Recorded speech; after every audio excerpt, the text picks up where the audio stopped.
never made it, but I know what it takes. I'm motivated by a mix of emotion. Got my statement, and I'm reading it slow so I can understand it fully. Appreciate my standing, go out of this world and right on time.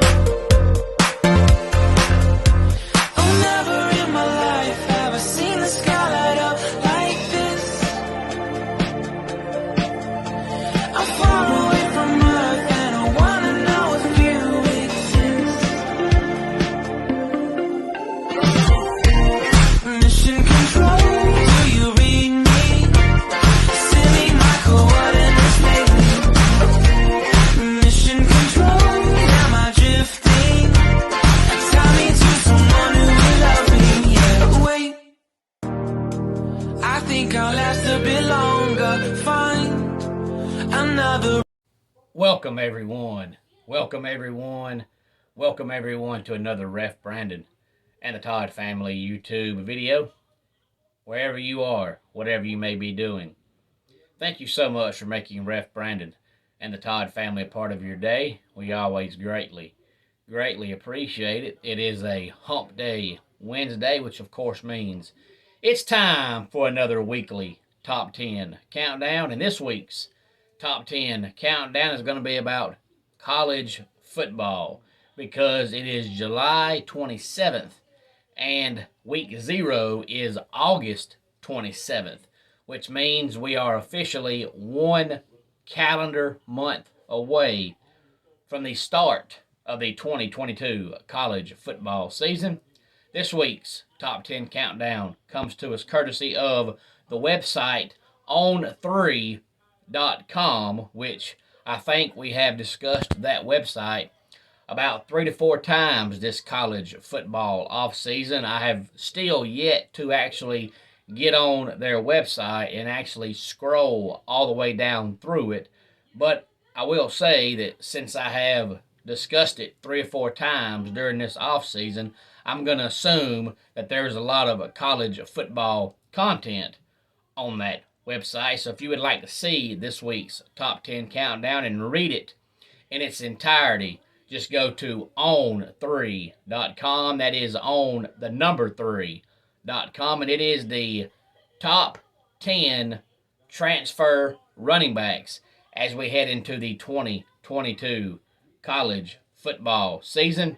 And as we go along, I will tell you which school the player transferred from and which school the player is transferring to. Number 10 is Nathaniel Pete, who used to be at Stanford, and now he is at Missouri. Number 9 is Ulysses Bentley, who transferred from SMU to Ole Miss. Lynn J. Dixon transferred from West Virginia to undecided. Now, this article from on3.com, I could not find the exact date anywhere on the actual website when reading the article, but it's gotta be from sometime this month, because if the name Lynn J. Dixon sounds familiar to all my Clemson Tiger fans out there, it's because he used to be the running back at Clemson. He never was the starter. He started a game or two here and there, but he never was officially their starter. But Dabo Swinney put him in the doghouse many a times, which is why he never could actually start. So last season, he announced he was transferring.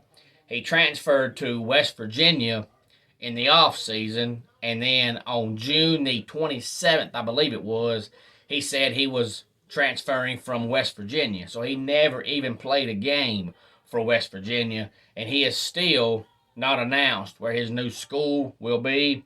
But Lynn J. Dixon has all the talent in the world, but as I've said here on the channel numerous times, speaking about numerous sports, you don't win and you don't get by with talent and talent alone. And Lynn J. Dixon is one of those players that has talent, but he wants to be coddled. He wants to be told after every play that he's the best. He wants to get the ball all the time. He don't want to practice. He don't want to watch no film. He don't want nobody to tell him he did wrong, he messed up. He just wants to show up, get the ball, and go home. So I have no idea where he will end up transferring to.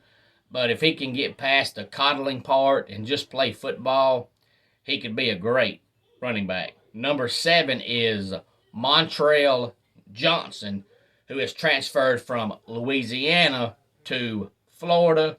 And obviously he's following Billy Napier, since Billy Napier went from Louisiana to Florida.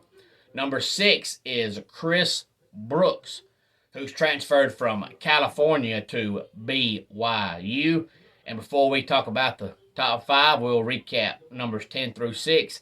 This is the top 10 transfer running backs as we head into the 2022 college football season, according to On3.com. Number 10, Nathaniel Pete. Number 9, Ulysses Bentley. Number 8, Lynn J. Dixon. Number 7, Montrell Johnson. And number 6, Chris Brooks. Number 5 is Imani Bailey, who also transferred from Louisiana, but he didn't go to Florida like his former teammate Montrell Johnson. He transferred to TCU. Number 4 is Tyon Evans, who transferred from Tennessee to Louisville. Number 3 is Travis Dye, who's actually one of the more dynamic running backs in the country. He stayed on the West Coast. He was at Oregon, and now he is at USC. Number 2, Zach Evans, who transferred from TCU to Ole Miss. And number 1 should not be a surprise to anybody. That is Jamir Gibbs. I don't think most people realize how good Jamir Gibbs is, because he transferred from Georgia Tech to Alabama, and Georgia Tech, under the direction of Jeff Collins, if you want to call it a direction, have shown that they're just going backwards and getting worse. So Jamir Gibbs was the only talented player that they had, which means now they have 0 talented players. But since they're so bad, most people don't watch them because, they'll put you to sleep. They'll make you cry because you feel so bad for them. But Jamir Gibbs is actually a phenomenal running back. He should have an amazing season at Alabama. That is the top 10 transfer running backs from On3.com as we head into the college football season. And speaking of, you can't get by with talent and talent alone, I know I've mentioned before about Kyler Murray. And the reason I'm bringing him up now is because we're talking about football. And he just got a brand new contract. And I've said before that Kyler Murray, just like Lynn J. Dixon, is great, but he wants to be coddled. He don't want to go to practice. He don't want to put forth no extra effort. He don't want to be told he ever does anything wrong. After every play, he wants the coaches to say, "You're the best, Kyler. You're the man, Kyler. You're awesome, Kyler." And that's it. No negativity. He never does no wrong. Well, he just got a brand new contract. And in the contract, it states that with this new contract, Kyler Murray is agreeing that he will watch film study. So in order for that to be in the contract, that tells you that in the past, Kyler Murray did not watch any film. And you cannot get by on talent and talent alone. I talked about that last week when I was talking about quarterbacks and how Aaron Rodgers is so talented, but he's a prima donna. And talent only goes so far. I don't care how good you are. If you don't sit down and watch film to get better, you will not get better. And it's a crying shame that they've got to put in your contract that you're going to review film and do film study. Because if they said that, that means in the past, you didn't watch it. So there's no telling how good Kyler Murray would be if he would stop wanting to be coddled all the time and just go out and play football. Any thoughts on this top 10 list, please feel free to let me know. Let's go ahead and get our dad joke of the day in here. I accidentally sprayed deodorant in my mouth. Now when I talk, I have this weird accent. And that wraps it up for today's Ref Brandon and the Todd Family YouTube video. Until next time, it's Ref Brandon saying, just like in pro wrestling, life can be over by the count of 3. Tell your friends and family how much you love them. Bye.